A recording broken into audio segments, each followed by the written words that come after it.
Talking about a really good team in the Eastern Conference right now that are in the playoff race, the Cleveland Cavaliers. They're currently the 6th seed in the East. They're 13-5 with Evan Mobley in the lineup. They're 13-10 overall, which means they're 0-5 when Evan Mobley doesn't play. They're 6th in the East. They have won 4 in a row. What are your thoughts on the Cleveland Cavaliers? Can they make the playoffs this season? Right now, they're above the Hornets, Sixers, Celtics, Hawks, and Knicks. This is one of those teams I fear. And I fear them because we lack size. With teams, when you have, you got your Knicks, you got your Nets, you watch certain teams for certain matchups in the playoffs because certain teams, they may not be as talented as you, like Cleveland, but they match up. They might be matchup problems. And for us, it's guys with size. Indiana, even though they're not that good, they pose trouble for us because they have Miles Turner, Sabonis. Philly, they pose trouble because they have Embiid. The Bucks, they're going to pose us trouble. I think teams that have that size pose trouble, and for Cleveland, it scares me because they run a 3-big lineup, and even their 2 bigs, Allen and Mobley, are elite defensively, and Mobley can stretch out. So DeMar can't even go get a pick and roll and get Mobley because it's not a mismatch. Mm-hmm. You know what I'm saying? Even Jared Allen is not that much of a mismatch, He's pretty good and then they got Garland. Colin, I know he went out with the little MCL or the meniscus injury, but they're still a really good team. And you threw out the numbers. Mobley, when's the last time we seen a rookie be this impactful? Donovan Mitchell. In terms of this team going to the playoffs? Donovan Mitchell. Probably LaMelo didn't. He was close, but he didn't get them there. Anthony Edwards didn't get them there. Trae Young didn't get them. And Donovan wasn't even a high lottery pick. I'm talking about a top 5 pick. I don't know. So Mobley, that impact has been great, and this team has been playing so good together. And they've been playing such a team. Lauri Markkanen, he's been playing much better. He's been playing good. He's revived himself. He's been a little bit healthier this year. He's been better on the defensive end. This team has been good. Darius Garland's looking like he's taking that modest step forward.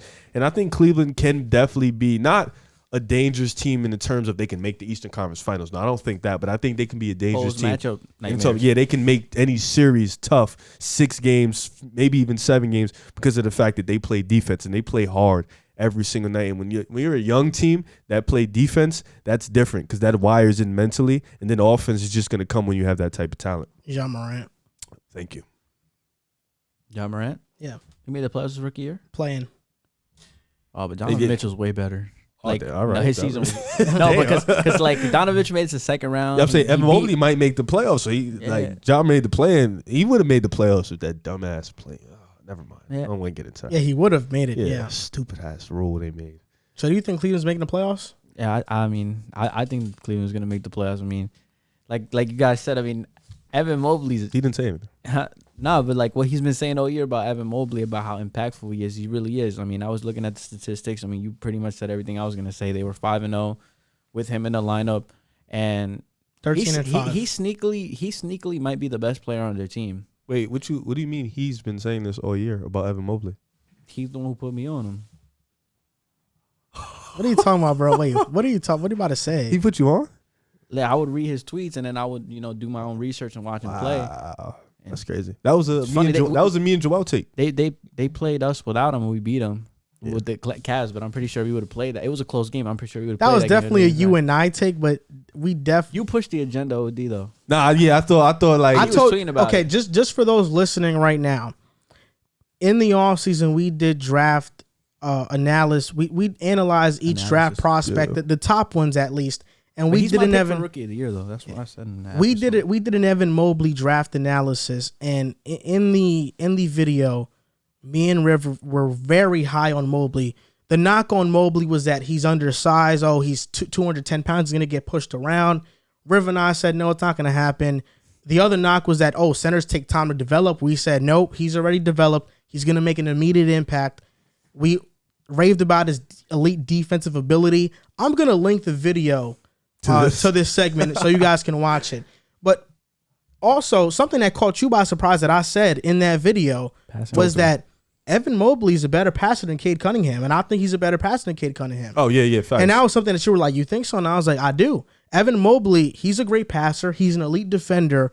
The only knock I had on him coming out of college was that there are times where I want him to be more aggressive. and I want him to be more assertive on the offensive side of the ball. You caught me by surprise because when me and you, when we talked about him and Cade, we said the same exact thing. So it was like, oh wow, you said that. Like we was spot on with, like we was on cue with everything, and then you said that. I was like, oh wow, okay. I even said that Evan Mobley, between him and Cade, it's really, if you have Evan Mobley 1, I wouldn't be mad. 'Cause I think Evan Mobley is deserving of that one spot. Really good. Yeah, we thought those were the 1 and 2. I mean, he is. Jalen Green caught you off guard. No, I knew Houston was going to take it. I just thought Evan Mobley was the second best prospect.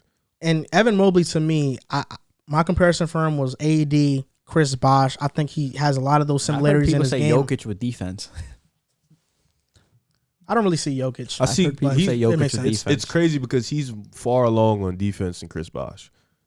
Like he's more AD than Bosh on defense, but yeah, he's more. I think offensively, he's more Bosh than AD on offense. Yeah, I think he's like offensively. But like even Bosh. though we could talk all day about Mobley because Mobley has been exceptional, and he leads the league in contested shots, I believe, and contesting shots. So he's been that great defensively. They're a different team.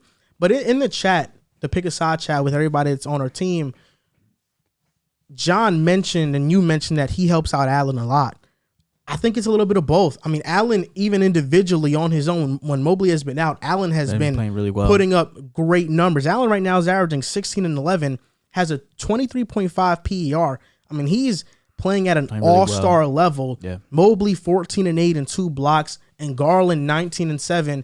I'll admittedly say that when the Cavs traded for Lauri Markkanen, I was like, wow, like having 3 bigs. Same. I'm really, this is disgusting to me. I almost vomited in my own mouth, but it's been working. And JB Bickerstaff deserves a lot of credit for looking at the league and looking at every single team go small and say, we're going to do the exact opposite. And they're having success doing it. And he deserves a lot of credit for that. And even when Lauri went out, I mean, they were starting Dean Wade. He's been playing Dean Wade's well playing too. Well. But outside of the main guys like Mobley, Allen, and Garland, who's been very good, he's taken a third-year leap, the stats don't pop out from the last season to this season, but when you watch him play, the confidence is there. Shooting ability was always there. Their bench is one of the best in the league. I mean, Rubio, Love, Osman, even Lamar Stevens when he gets in the game. Dean Wade. Dean Wade. Kevin Love had 22 against Miami. Shetty Osman had 23 against Phoenix. And against Phoenix, Rubio had 15 and 14. So Shetty, Rubio, and K Love combined for pretty much nearly 50 points against Phoenix. And that's just off the bench, those 3 guys. JB Bickerstaff told Rubio before the season, we want you to be Spain Rubio. We want you to be Olympic Rubio. And you've seen the aggressiveness with them. Cleveland is a damn good team. They are. They're coached really damn well. And Garland against Washington, who Washington has been very good this season, had 38 and 10. And before turning 22, the only other 2 players to do that were Kyrie and LeBron James. Garland is in fantastic company. Cleveland is building something very good right now. Very special. This is crazy. And you know what's funny? People were like, when Garland came out to draft, people were questioning the Garland and Collin backcourt. You know, too small, 2 guys that don't really pass the ball. Now that Garland has improved as a passer, when Collin was playing, Collin was just reverted to that scoring role, and Garland became more of a point guard. I think it really flipped the switch for them, and now Garland was able to take full control of that point guard ability. And now even if Collin leaves, doesn't even matter because you have that point guard, and now you're not saying Collin is fully replaceable, but you can definitely find somebody to fill in that 2 spot and get in there. So I think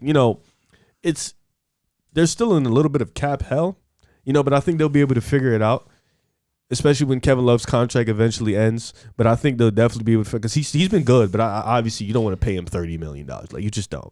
And Rubio, you don't want to pay $18 million. I've seen on Twitter, your favorite place, I've seen Cavs fans just like kind of reminisce and say like, imagine if LeBron James never left LA and played with this team. Like they've been saying that, and they've been saying that this team is probably better suited for LeBron James than an LA team, a team full of young cats. So, I mean, I don't know how a team of 3 centers is suited for LeBron. That's what they were saying. Yeah, I think that's ridiculous. You don't. I mean, this is why I tell you don't go to Twitter.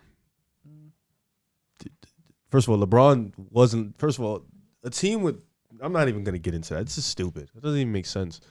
They were saying Garland, that this LeBron, Markkinen, Mobley, and That Allen. lineup. Ew. Well, you would have to. I think you would have to send Markkinen to the bench. LeBron wouldn't even allow them to So get with Markkinen. Okoro, Hmm? with Okoro starting, Defender. Can't LeBron. shoot.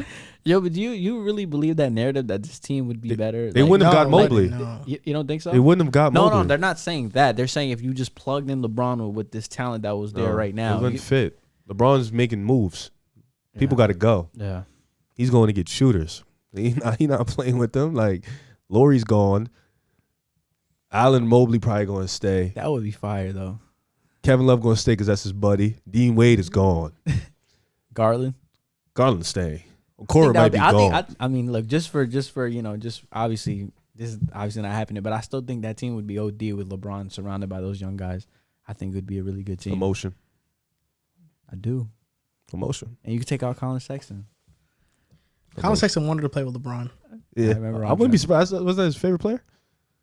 I just know like when he got drafted, he was like Second we round gotta- team with LeBron? Yeah, when Colin got drafted, they were like, what are your thoughts on potentially playing with LeBron? He was like, let's get to work, man. He has come back. LeBron was not Colin is crazy. He's like, come on, man, let's get to work. Bro scored 40 in Alabama. Yeah, it was like three On a players. 3 on 3 Five? on 5, yeah. Bro, I think he scored 50 on the Nets last year. Yeah, he gave you He 50. was going crazy that one game. Bro, He I think- individually gave Kyrie Harden, KD buckets. Cooking I them. think Garland and Mobley can be the best point guard center duo. Since better than NBA. Jamal Murray and Jokic. That's close. But potential wise, I think it can happen. What do you think? Garland can be better than Murray. No, I'm saying Jamal Murray and Jokic, Garland and Mobley. It really just comes do you down give to the edge to? how Mobley looks stacked up compared to Jokic, honestly. Jokic is different. But if they win, Do you think Mobley could be sometime in the future an MVP candidate? I think he's going to be an all NBA player. for sure. Definitely a couple of DPOIs in his back pocket. He's going to win a couple of those.